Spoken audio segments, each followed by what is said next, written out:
6월의 첫날인 오늘은 부동산 시장에 큰 변화가 시작됩니다. 이른바 임대차 3법 중 마지막 퍼즐이라고 불리우는 전월세 신고제가 시작되고요.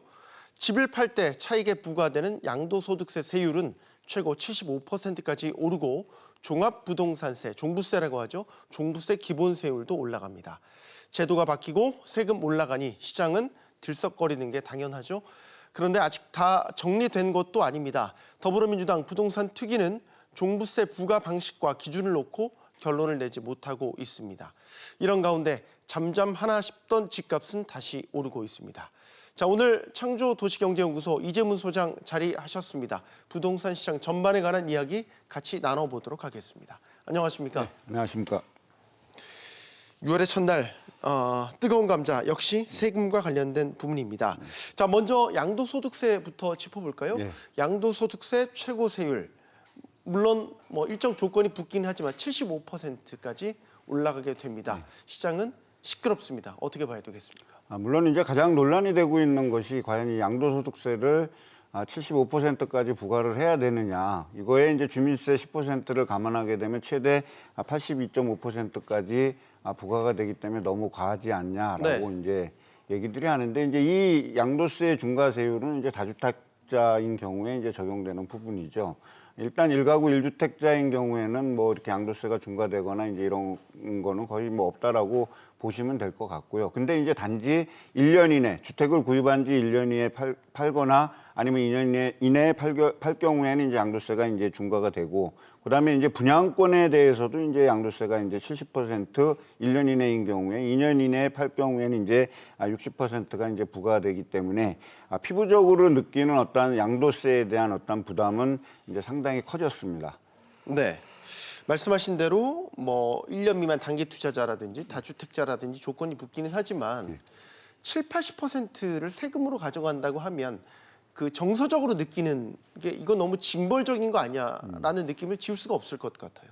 네, 당연히 이제 그 징벌적이라는 느낌을 받을 수밖에 없죠. 근데 이제 우리가 부동산을 규제하는 이 정부 정책의 수단이 과거로부터 지금까지 어떤 양도세를 강화했다, 풀어줬다 하는 이런 방식으로 일부 정책을 운영했기 때문에 그 운영한 그 부분에 있어서 어떤 너무 뭐라 그럴까요? 좀 예측되지 않은 어떤 세금을 이제 부과하게 된 어떤 그런 대표적인 사례가 아닌가 이렇게 생각을 합니다. 네. 저도 개인적으로 생각했을 때 과연 이렇게까지 했을 필요가 있었을까라는 어떤 그런 부분들은 조금 아쉬운 부분이 있고요. 이 양도세와 취득세를 어떻게 조율을 해서 시장 진입을 좀 더 강화하는 방법을 쓰면서 양도세의 어떤 세율을 단계적으로 좀 올렸어야 되는데 이것을 너무 갑작스럽게 사실 올렸고, 그렇지만 또 시장 일부에서는 또 어떤 얘기가 나오냐면 이게 올해부터 지금 6월 1일부터 시행되는 거 아니야. 지금까지는 유예를 했고 그다음에 실질적으로 양도세를 부과하지 않았는데 이제 올해 이렇게 부과를 하는 이 단계에서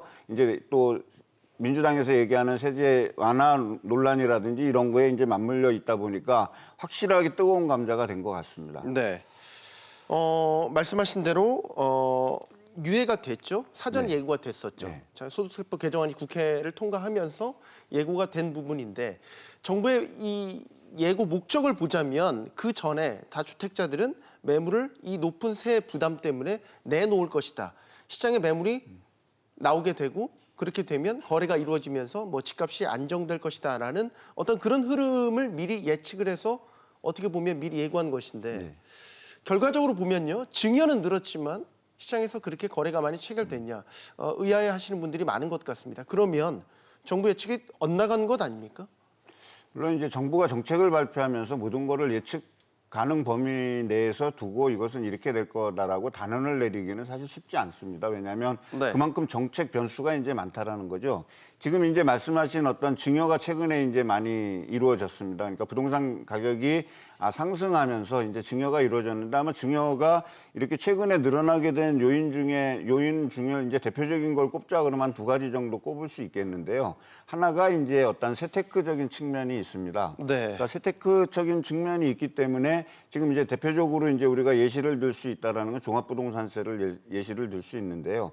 종합부동산세의 과세는 저기 그 세대 합산이 아니고 인별과세로 하기 때문에 네. 그 인별과세를 하기 위해서 세대에 세금 부담이 증가하는 거를 피하기 위해서 사전에 증여를 하게 되죠. 그런데다가 여기에 이제 인별과세를 하면서 6억 원 소득 기본공제가 있고 부부 합산을 했을 경우에 12억까지 공제가 되기 때문에 어떤 그런 세테크적인 측면에서 일단 그 이제 증여가 많이 이루어졌다라고 볼 수 있고요. 그리고 두 번째는 뭐냐면 앞으로 주택 가격이 중장기적인 측면에서 가격이 상승할 것이다라는 기대 심리가 아직 꺾이지 않았다라는 거죠. 네. 그럴 바에는 이 부동산 앞으로 주택 가격이 상승하는 것을 남을 주느니 차라리 내가 증여세를 부담하더라도 내 가족에게 줘서 어떤 소득 증진이라든지 이제 이런 그거를 유지하겠다라는 어떤 그런 의도가 강하기 때문에 이제 그 증여가 좀 많이 이루어진 거로 지금 보고 있습니다. 지금 양도소득세도 그렇지만 종부세 기본세율도 다 올라가잖아요. 예. 6월 1일부로 말이죠. 그리고 오늘이 재산세 그리고 종합부동산세, 종부세 부과 기준일이 되는 게 네. 오늘이잖아요.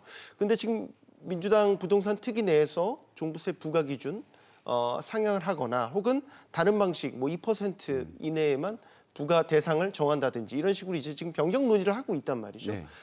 오늘 부과 기준일인데 제가 실무적으로 헷갈려서 그래요. 이게 나중에 그 부과 기준을 바꾼다고 해도 적용이 될 수 있는 건지.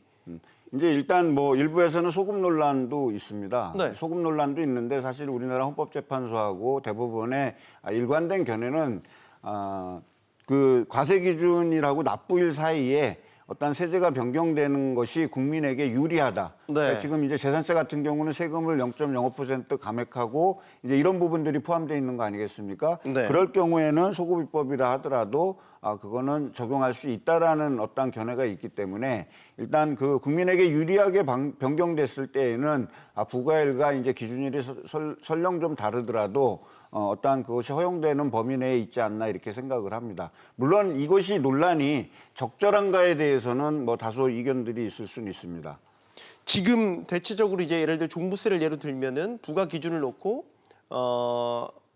9억에서 12억 원으로 기준을 높이느냐 혹은 상위 2% 이내에만 부과 대상으로 삼느냐 뭐 이런 식의 이제 안들이 논의가 되고 있더라고요. 의견이 정리된 건 아닌 것 같습니다. 네, 이건 이제 현재 특위안이고 네. 일단 정부의 어떠한 협의를 거쳐갖고서 앞으로 조율하겠다라는 얘기니까 특위안이 뭐 이대로 사실 확정된다라고 볼 수는 없습니다. 근데 이제 제일 문제가 되는 건 뭐냐면 조세 정책은 일관성이 있어야 되거든요. 네. 국민에게 신뢰를 줘야 되고 그렇기 때문에 어떤 문제가 다소 있다 하더라도 일단 그 조세 정책은 일관돼야 되고 원칙을 잃어버리면 안 되는데 사실 이제 이번에 민주당에서 이번 그 부동산 특위를 만들어서 이거를 바꾼 이유는 제가 봤을 때에는 가장 큰 원인이 그러니까 이번에 보궐선거에서의 어떤 참패로 지금 보여지고 있거든요. 네. 자, 선거를 참패했기 때문에 우리가 부동산 정책의 일부를 수정하겠다라는 얘기는 원칙에서 벗어난 거거든요. 특히 모든 국민이 민감하게 생각하는 어떤 조세 정책에 있어서 형평성을 잃어버릴 수도 있고, 그다음에 이 조세 정책의 대근간은 응능가세와 응익가세입니다. 세금을 낼 수 있는 능력이 있는 자에게 이익이 있는 곳에 또 세금을 부담하는 것이 되는데 네. 이것을 단순하게 표를 의식해서 정치인들이 일방적으로 이렇게 해서 우리는 이런 식으로 제시하겠다라는 거는 사실 조세 정책의 운영상 저는 바람직하지 않다라고 생각을 하고요. 그리고 이제 지금 말씀하신 것 중에 이제 최근 2%는 상위 2%의 비율로 세금을 부과하겠다라는 거죠. 저는 이거는 되게 바람직하지 않다라고 생각을 합니다.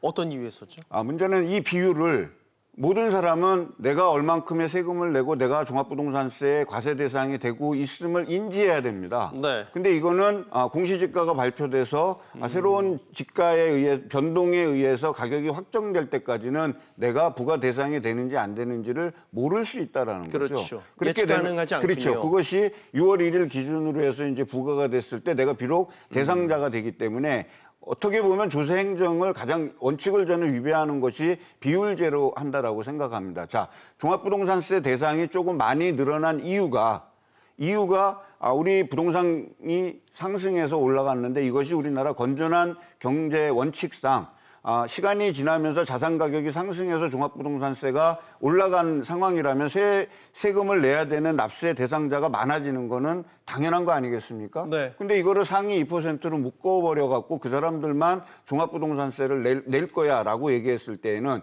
그 구간 언저리에 있는 사람들 입장에서 봤을 때는 부자 감세라는 어떠한 이런 부분을 떨칠 수가 없고요. 그다음에 납세자 입장에서는 보다 기준이 구체적이고 명확해야 되는 원칙이 수립돼 있음에도 불구하고 그것이 되지 않고서 시류에 따라서 왔다 갔다 하는 것이 되기 때문에 엄청난 혼선을 줄 수 있다라고 생각하기 때문에 과세의 기준을 비율로 정하는 거는 바람직하지 않은데 먼저 국힘당에서 이제 뭐 12억에 대한 기준을 먼저 발표하지 않았습니까? 그러니까 우리는 이거 따라가기 싫어라고 하다가 보니까 이 비율이 저는 방점이 찍혔다라고 좀 보고 있거든요. 그러니까 그 부분에 대해서는 저는 조정이 돼야 된다라고 생각을 하고 적어도 다른 문제도 아니고 모든 국민이 민감하게 받아들이고 있는 조세 행정은 투명해야 되고 원칙이 분명해야 됩니다. 그리고 지금 논란이 되고 있는 1주택자들.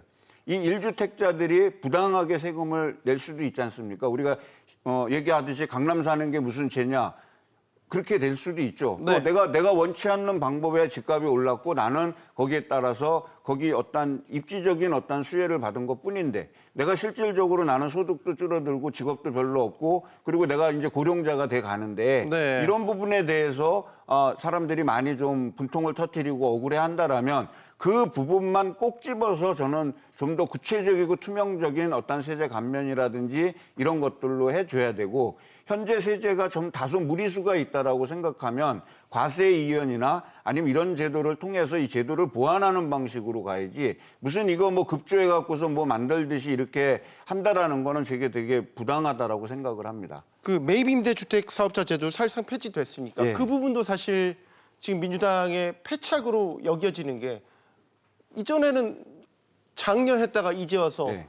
폐지한다는 그런 취지로 그러니까 가는 이제 거잖아요. 임대주택 사업자 등록제도는 이제 뭐 어떻게 보면 실패한 정책이라는 게 어떻게 보면 중론이지 않습니까? 네. 또 정부에서도 사과를 했고요. 자, 근데 이제 이 매입형 임대주택에 아파트가 있었고 비아파트가 있었습니다. 네. 아파트는 투기의 온상이 됐다라고 생각했기 때문에 매입형 임대주택에서 아파트는 이미 지난번 정책에서 이제 제외시켰죠. 네. 그러니까 요번에 이제 뭐를 하겠다냐면 다세대 빌라 비아파트. 이런 걸 중심으로 네. 하는 비아파트에 대한 어떠한 이 지원 제도를 폐지하겠다라는 건데 이거는 지금 말씀드렸듯이 다세대 빌라 다가구 이런 것들은 서민 주택이거든요.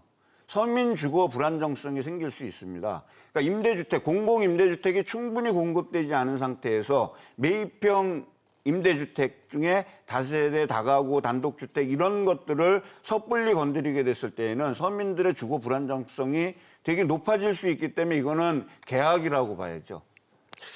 마지막 질문을 드려야 될 것 같습니다. 마지막 질문을 드리기 전에 우리 유튜브 라이브 창에서 시청자들께서 올려주신 의견을 보면 물론 지금의 세제 정책, 부동산 대책에 대해서 뭐 전반적인 취지에 찬성하시는 분도 있고 반대하시는 분도 있고 의견은 다양한데 손바닥 뒤집도 바꿨다. 그리고 불안하다라는 감정은 공통적으로 댓글에서 드러나는 것 같습니다. 그러니까 아까 말씀드렸듯이 정책의 일관성이 어떤 제도의 개편이나 개선보다 더 중요한 겁니다. 그래야 국민이 정부를 믿고 정부가 하는 말을 믿고 따르지 않습니까? 신뢰할 수가 없다라는 그렇죠. 거죠. 그 정부가 계속 손바닥 뒤집듯이 제도 또 어떤 수혜를 줬다가 수혜를 뺏었다 이런 것들이 충분한 고민 없이 만약에 이루어진다라면 국민은 더 이상 정부를 신뢰할 수 없습니다. 이거 정부를 신뢰하지 않는다라는 거는 나한테 세금이 많이 부과될 경우에는 조세 저항이 있을 수 있고요. 그 정책을 불신하게 된다 그러면 정부가 어떤 정책을 발표하더라도 믿지 않게 되는 거죠.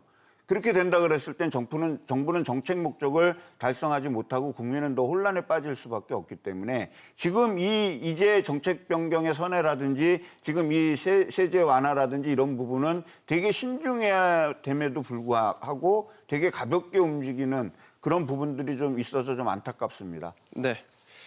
저희가 여러 차례 부동산 관련된 토론을 하고 있지만 한 번도 속 시원한 답을 내드리지 못한 점이 송구합니다. 언젠가 한 번은 속 시원한 답을 드릴 날이 있을 거라고 믿고 오늘 토론 여기서 마치겠습니다. 이재문 소장이었습니다. 감사합니다.